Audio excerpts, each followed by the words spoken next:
প্রিয় শিক্ষার্থীবৃন্দ, বাংলা ব্যাকরণের খুবই একটি গুরুত্বপূর্ণ এবং তোমাদের জন্য তোমাদের পরীক্ষা আসবে এমন একটি টপিক নিয়ে আমরা আজকে হাজির হয়েছি। আশা করছি তোমরা এই ক্লাসটি যদি মনোযোগ দিয়ে করো তাহলে তোমরা অনেক বেশি উপকৃত হবে এবং বিশ্ববিদ্যালয় ভর্তি পরীক্ষা অবশ্যই তোমরা এখান থেকে প্রশ্ন কমন পাবে। যে বিষয়টি নিয়ে কথা বলছি সেটা হচ্ছে বাংলা বানান। তোমরা জানো বানান যে রীতি, সেই রীতিটি আমরা ইন্টারমিডিয়েটে পড়ে এসেছি। তোমরা এখন আরেকটু ভালো করে দেখো। বানানের ক্ষেত্রে তোমরা ভর্তি পরীক্ষায় যেভাবে প্রশ্ন আসে সেটা হচ্ছে শুদ্ধ বানান। হ্যাঁ, যে নিচের কোন বানানটি শুদ্ধ, নিচের কোন বানানটি শুদ্ধ নয়, নিচের কোন বানানটি অশুদ্ধ, নিচের কোন বানানগুচ্ছ অশুদ্ধ, নিচের কোন বানানগুচ্ছ শুদ্ধ নয়। তোমরা এখানে একটু খেয়াল করবা যে শুদ্ধ নয় মানে কিন্তু কি অশুদ্ধ, আর অশুদ্ধ নয় মানে হচ্ছে শুদ্ধ। সেক্ষেত্রে অবশ্যই তোমাদের এই প্রশ্নটি আগে ভালো করে খেয়াল করতে হবে এবং অনেক সময় বানানের যে নিয়মগুলো আমরা পড়েছিলাম সেই নিয়ম থেকেও প্রশ্ন এসে যায়। একটু দেখো, আমরা বানানের নিয়মের ক্ষেত্রে আমরা শুরুতে যেটি আলোচনা করব যে বাংলা একাডেমি প্রণীত তৎসম শব্দের বানানের কিছু নিয়ম এখানে দেয়া আছে। তোমরা একটু দেখবা প্রিয় শিক্ষার্থীবৃন্দ, বাংলা একাডেমি প্রণীত তৎসম শব্দের বানানে। তৎসম শব্দ তোমরা জানো তৎসম শব্দ কোনগুলো? যে শব্দগুলো সরাসরি সংস্কৃত থেকে বাংলা ভাষায় অবিকৃতভাবে কোনো পরিবর্তন পরিমার্জন ছাড়াই এখন পর্যন্ত ব্যবহৃত হচ্ছে, সেসবই হচ্ছে তৎসম শব্দ। এবং তৎসম শব্দগুলো তোমরা কিভাবে চিনবে? যদি কোনো শব্দে মূর্ধন্য যুক্ত থাকে তাহলে মনে রাখবে তৎসম শব্দ। যদি কোনো জায়গায় রিকার এবং ফলাযুক্ত শব্দগুলো কি তৎসম শব্দ। এবং তোমরা জানো কোনো জায়গায় যদি ক্ষীয় এবং হয়মাযুক্ত শব্দ থাকে সেটি হচ্ছে কি, সেগুলো হচ্ছে তৎসম শব্দ। প্রিয় শিক্ষার্থীবৃন্দ, এগুলো ছাড়াও তৎসম শব্দ আমরা আরও বিভিন্নভাবেই জানতে পারি। তাহলে কি বললাম? মূর্ধন্যযুক্ত শব্দগুলো কি হবে? তৎসম শব্দ হবে। ক্ষীয় এবং হয়মাযুক্ত শব্দগুলো কি হবে? তৎসম শব্দ হবে। ক্ষীয় এবং হয়মাযুক্ত শব্দগুলো কি হবে? তৎসম শব্দ হবে। এবং রিকার এবং ফলাযুক্ত শব্দগুলো কি হবে? তৎসম শব্দ হবে। এখন খেয়াল করো, তারপর আমরা কিছু নিয়ম একটু দেখবা যেসব শব্দে হ্রস্ব এবং দীর্ঘই অথবা হ্রস্ব এবং দীর্ঘ উভয়ই শুদ্ধ, সেসব শব্দের ক্ষেত্রে কী হবে? শুধু হ্রস্বই এবং দীর্ঘই এবং তার কাট চিহ্ন হবে।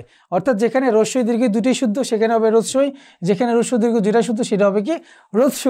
এরপর দেখো, আমরা জানি যে রেফের পরে কখনো ব্যঞ্জন মানে দ্বিত্ব হবে না, এটিও আমরা জানি। এরপর দেখো যে সন্ধির ক্ষেত্রে ক খ গ ঘ থাকলে পূর্বপদের অন্তঃস্থিত ময়স্থানে কি হয়? আমরা জানি ময়স্থানে কি হবে? অনুস্বার হবে। এটি আমরা আগেই জানি। ময়স্থানে কি হবে? ময়স্থানে এখানে অনুস্বার হবে। যেমন ধরো অহং যোগ কার, সেটি হচ্ছে কি অহংকার। হ্যাঁ, সমযোগ গীত, সেটি হচ্ছে কি সঙ্গীত। আচ্ছা, এরপর দেখো ইন প্রত্যয়ান্ত বা ইন প্রত্যয়ের বিকল্প নাম হচ্ছে দীর্ঘই। তোমরা এটি জানো।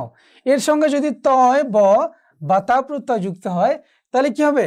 হ্রস্ব ইকার হবে। কি হবে? হ্রস্ব ইকার। যেমন কৃতি, এখানে কিন্তু রয়েছে কৃতি, এখানে কি রয়েছে? কৃতি, অর্থাৎ কি রয়েছে? এখানে দীর্ঘই রয়েছে। কি রয়েছে? দীর্ঘই রয়েছে। অর্থাৎ এই শব্দটির সাথে যদি আমরা তয় বা প্রত্যয় যুক্ত করি তাহলে কি হচ্ছে? কৃতিত্ব।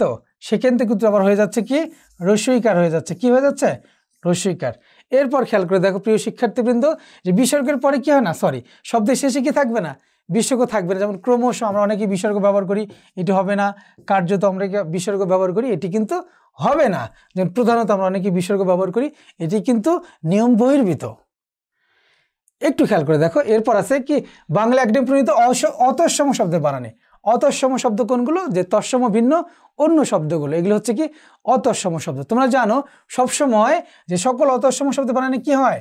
হ্রস্ব ইকার হয়। কি হয়? হ্রস্ব ইকার হয়। যেমন ইংরেজি, কাহিনী, বাঙালি, আসামি, সরকারি। এরপর দেখো সকল অতঃসম শব্দে কি হবে? হ্রস্ব ইকার হবে। কি হবে? হ্রস্ব উকার হবে। কি হবে? হ্রস্ব উকার হবে, দীর্ঘকার হবে না। এরপর দেখো যে সকল অতঃসম শব্দ বানানে কি হবে? মূর্ধন্য হবে? মূর্ধন্য হবে না। কি হবে? দন্তন্য হবে। এটা আমরা আগেই বলেছিলাম।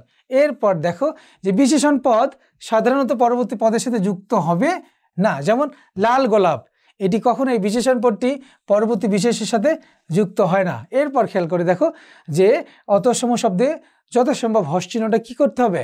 বর্জন করতে হবে। আবার বলছি, অতঃসম শব্দে হস চিহ্নটা কি করতে হবে? বর্জন করতে হবে। এরপর দেখো বাংলা একাডেমি প্রণীত বাংলা বানানের 5টি নিয়ম। এখানে বাংলা বানানের যে কোনো 5টি নিয়ম, বাংলা বানানের যে 5টি নিয়ম এখানে আমরা এই নিয়মগুলো আমরা আগে দেখি যে অতসম শব্দে ইকার হবে না, অতসম শব্দে কি হবে না, সরি ইকার হবে, অতসম শব্দে কি হবে, উকার হবে, রেফের পরে দ্বিত্ব হবে না, বিসর্গ থাকবে না, এগুলো আমরা আগে দেখলাম। এরপর দেখো প্রিয় শিক্ষার্থীবৃন্দ, ই কারের যে ব্যবহার এটি একটু গুরুত্ব দিয়ে পড়তে হবে, যে বাংলা বানানে ই কারের যে ব্যবহার, হ্যাঁ মনে রাখবা যেখানে হ্রস্ব এবং দীর্ঘই উভয়ই শুদ্ধ সেখানে কি হবে, সেখানে ইকার হবে। তারপরে অতঃসম শব্দে কি হবে, ইকার হবে। তারপরে যে শব্দগুলো শেষে আলি প্রত্যয়যুক্ত রয়েছে, এই আলি প্রত্যয়যুক্ত শব্দের শেষে কি হবে, ইকার হবে। এবং জাতি বা ভাষার ক্ষেত্রে কি হবে, ইকার হবে। এবং পদাশ্রিত নির্দেশক শব্দে অবশ্যই কি হবে, ইকার হবে, কি হবে, ইকার হবে।